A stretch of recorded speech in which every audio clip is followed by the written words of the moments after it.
ভয়াবহ দাবানলে পড়ছে ইসরায়েল। তীব্র তাপ ও প্রবল বাতাসের কারণে দেশটির বেশ কয়েকটি শহর আগুনে ছড়িয়ে গেছে। এসব শহরের বাসিন্দাদের ইতিমধ্যে নিরাপদ দূরত্বে সরিয়ে নেওয়া হয়েছে। আগুনের কারণে শহরের সড়কগুলোতে যান চলাচল বন্ধ রয়েছে। লাইনের কাছে আগুন লাগায় ট্রেন চলাচলও বন্ধ করে দেওয়া হয়েছে। এমন পরিস্থিতিতে অ্যাডহক কমান্ড সেন্টারে জরুরি বৈঠকে বসেছেন ইসরায়েলের প্রধানমন্ত্রী বেনিয়ামিন নেতানিয়াহু।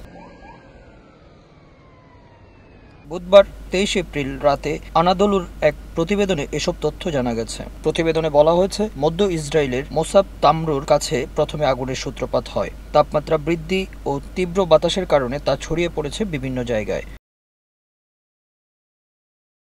এরপর বেইত সেমস শহরের বেশ কয়েকটি স্থানে আগুন লাগে। তীব্র বাতাসে আগুন ছড়িয়ে পড়ে শহরের দিকে বিদিকে। এক পর্যায়ে আগুন আরও ভয়াবহ আকার ধারণ করলে নিয়ন্ত্রণের বাইরে চলে যায়। এছাড়া এস্তাউল, বেইত মেইর এবং মেসিলাত জিওন শহর থেকে বাসিন্দাদের সরিয়ে নিয়েছে। ভয়াবহ আগুনের কারণে গাড়ি চালকরা তাদের যানবাহন ফেলেই শহর ছাড়তে বাধ্য হন।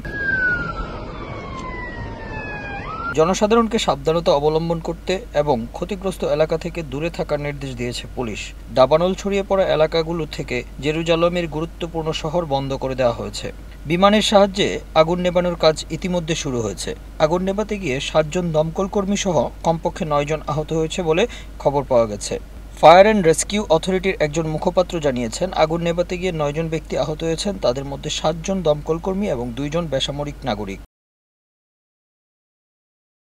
তিনি আরও বলেন, দাবানলের স্থান থেকে জেরুজালেম প্রায় 25 কিলোমিটার দূরে। এরপরও জেরুজালেমের আকাশ ধোঁয়ায় আচ্ছন্ন হয়ে গেছে, বাতাসের মানের স্তর হ্রাস পেয়েছে। তিনি আরও জানান, 6টি জেলা থেকে ফায়ার সার্ভিসের কর্মীরা তালিকাভুক্ত করে আগুন নেভানোর জন্য চেষ্টা করে যাচ্ছেন। তাদের সঙ্গে যোগ দিয়েছেন ইসরায়েল ডিফেন্স ফোর্সের সদস্যরাও।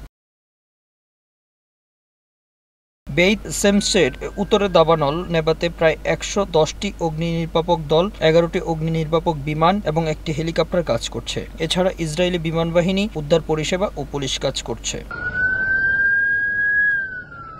পুলিশের একজন মুখপাত্র জানিয়েছেন, আগুন রুট 1 এর উত্তর দিক থেকে ছড়িয়ে পড়েছে। দাবানলের ঝুঁকিপূর্ণ এলাকাগুলোতে কর্মকর্তারা পর্বতারোহীদের তল্লাশি চালাচ্ছেন। রুট 6 এর কাছে আগুন লাগলেও পেতাহিয়া এবং পদুয়া শহরের কাছে রাস্তা বন্ধ করে দেওয়া হয়েছে। সামাজিক যোগাযোগ মাধ্যমে প্রকাশিত ফুটেজে দেখা গেছে, রেহোভোটের কাছে মহাসড়ক ধরে হেঁটে যাওয়া মানুষের ভিড়, চারপাশে ভারী ধোঁয়ায় আচ্ছন্ন।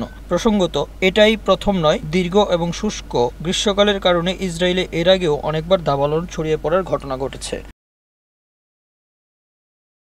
Bangla affairs news desk.